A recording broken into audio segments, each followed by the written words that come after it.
New Jersey. This is Mark. I hope you're all having a great start to your summer. This is my July message for you.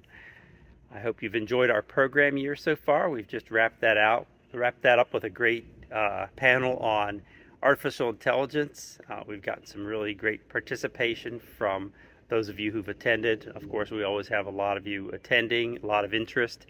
And our after parties after each of our program meetings is also always very enjoyable and also educational. This last month we actually had a couple of our panelists from the program joining us, so we had some great conversations there. So looking forward to keeping that going. In September we're going to have our first monthly program, and in October we're planning our 40th anniversary big event, and that's going to be in person as well as on online as well. So it'll be a very first hybrid event that we're going to be holding, and so looking forward to that, and it should be great. We're fixing the date because we have to make sure we have a good facility in which to hold it, and that can accommodate our big event. So keep your eye out for that, happening around the third Tuesday of October, which is of course the date that we're aiming for. There's some things coming up in July.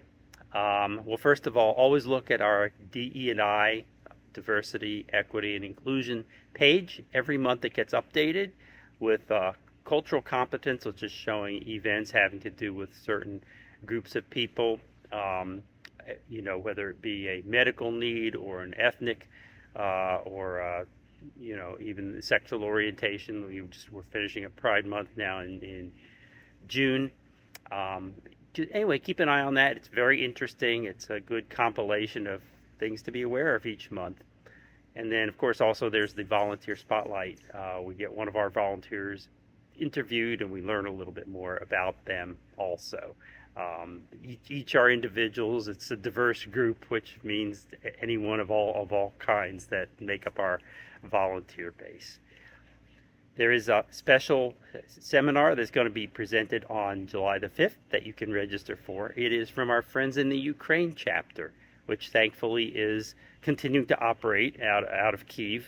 And Roman, who is the president of the Ukraine chapter, who wrote me that gracious letter about all of our support of the Ukraine Save the Children organization from our chapter. He's making this available to our chapter as well as some other chapters.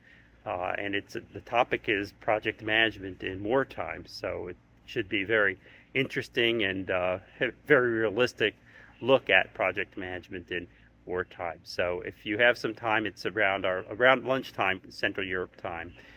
If you're able to attend that would be great. You can just register online and just look in our partnering calendar. We have in September PMP prep. Early September, and so you can sign up for that, and make sure to look for that. Also look for the registration for Project of the Year and Project Manager of the Year. These are both some very important awards. Yes, they come up with some money, but they also have a lot of recognition. I think you'll recall our Project Manager of the Year during this program year gave a wonderful presentation about her work at Rowan University, having to do with the COVID vaccine site. Very, very interesting, and a lot of good practices there. I encourage you to nominate yourselves or your organization for that best project, because we'd like to showcase that to your colleagues. And it gives of course very good recognition to the people and the organizations if you are chosen as that project or the project manager of the year, and that is due on August the 31st. So that is about all. I hope you all have a wonderful summer, and I will come and talk to you again in August. Be well.